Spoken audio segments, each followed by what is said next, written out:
नमस्कार। स्वागत है आप सभी का बिहार एएनएम 10,709 भर्ती लेटेस्ट अपडेट में। और साथ ही साथ एक और बड़ी लेटेस्ट अपडेट में स्वास्थ्य विभाग के द्वारा जो जारी की गई है।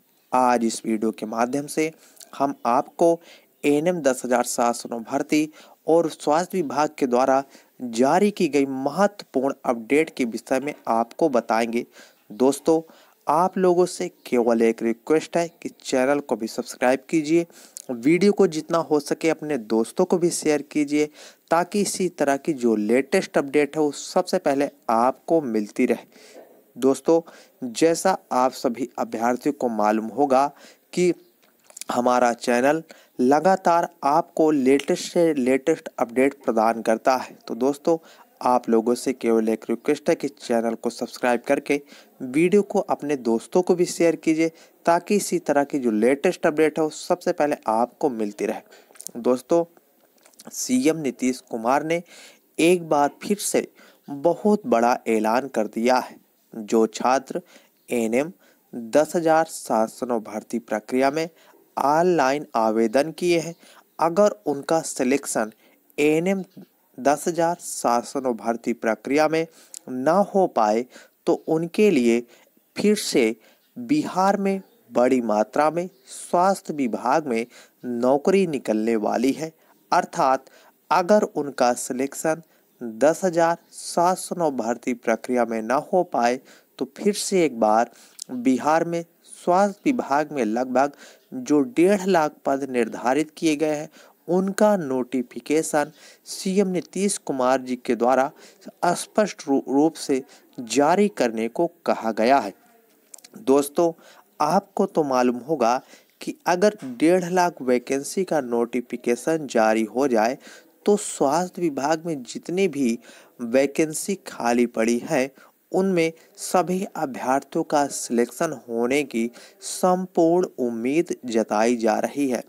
अगर आप 10,709 भर्ती प्रक्रिया में आपकी तैयारी ज़्यादा नहीं है और आप यही सोचकर चिंतित हो रहे हैं कि आपका सिलेक्शन होगा या नहीं, तो आपको अब घबराने की आवश्यकता नहीं है, क्योंकि बिहार में अभी भी नई वैकेंसी का नोटिफिकेशन 10,709 भर्ती प्रक्रिया के बाद एक बार फिर से जारी होने वाला है।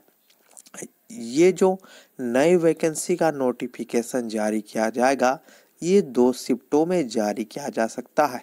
पहला शिफ्ट जो गवर्नमेंट के द्वारा निर्धारित किया गया है वो निर्धारित किया है दिसंबर, यानी 1 दिसंबर से लेकर लगभग 15 मार्च तक। ये पहले शिफ्ट के लिए आवेदन प्रक्रिया है। इसमें 1 दिसंबर के बाद किसी भी तारीख को ऑनलाइन आवेदन प्रक्रिया शुरू कर दी जाएगी।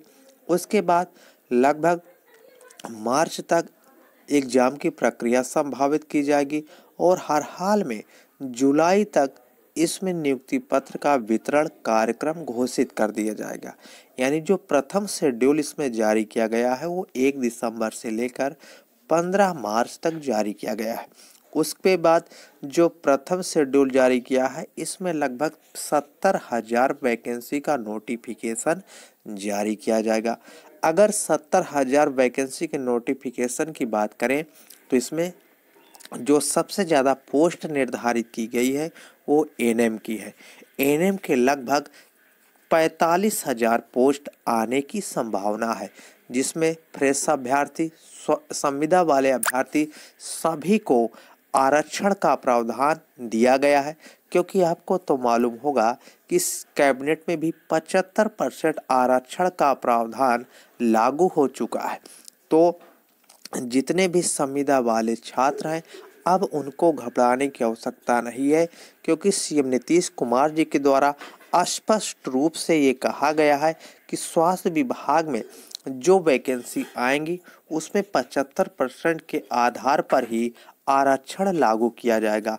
आपको तो मालूम होगा कि संविदा वाले छात्रों को 25% का आरक्षण गवर्नमेंट के माध्यम से पहले से ही दिया जा रहा है और साथ ही साथ 10% का आरक्षण जो दिया जा रहा है वो उच्चतर डिग्री और के आधार पर दिया जा रहा है।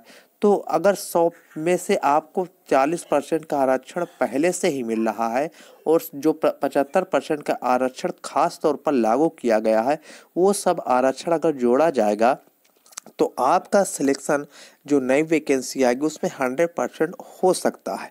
दोस्तों, जो प्रथम शिफ्ट होगी उसमें जो पोस्ट निर्धारित किए जाएंगे, उसमें प्रथम पोस्ट जो होगा एएनएम का लगभग 45,000 आने की संभावना है।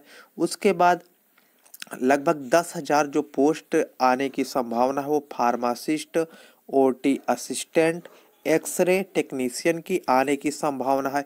और लगभग 2 से 3,000 जो पोस्ट निर्धारित किए जाएंगे वो सहायक अकाउंटेंट के निर्धारित किए जाएंगे।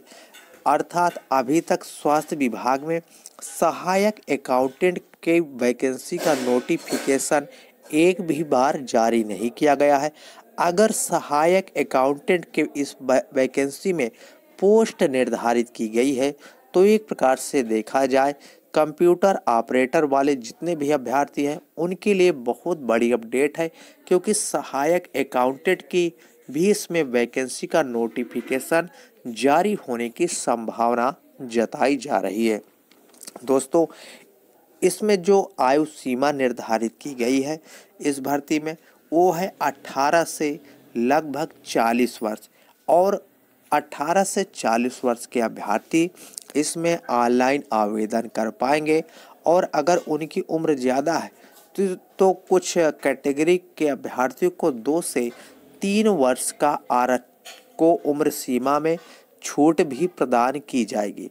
तो जब ऑनलाइन आवेदन प्रक्रिया शुरू की जाएगी तो इसका जो नोटिफिकेशन है वो डिटेल में आपको हम इस चैनल के माध्यम से प्रोवाइड कर देंगे।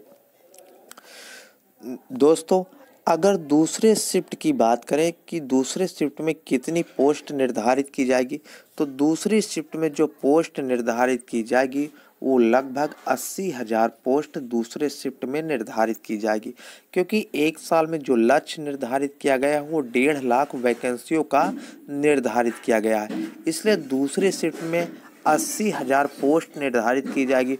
इसका जो नोटिफिकेशन आने की संभावना है वो लगभग जुलाई से लेकर जनवरी तक आने की संभावना है। 1 जुलाई को ऑनलाइन आवेदन प्रक्रिया शुरू कर दी जाएगी और लगभग जनवरी तक दूसरी शिफ्ट की जो वैकेंसी है उसको हर हाल में पूरा कर लिया जाएगा। ये गवर्नमेंट के माध्यम से जो नई नियमावली के आधार पर वैकेंसी की जाने की संभावना है उसको आधार मानते हुए नोटिफिकेशन आने की संभावना है। तो दोस्तों, अगर देखा जाए कि बिहार में 1.5 लाख जो वैकेंसी आने वाली है, अगर 1.5 लाख वैकेंसी आ गई तो 10,709 वैकेंसी की जो प्रक्रिया है उसमें जितने भी अभ्यर्थी हैं उनका सिलेक्शन अगर ना हो पाए तो 10,709 भर्ती प्रक्रिया के बाद 1.5 लाख वैकेंसी जो आएगी उसमें सिलेक्शन होने की संपूर्ण उम्मीद जताई जा रही है।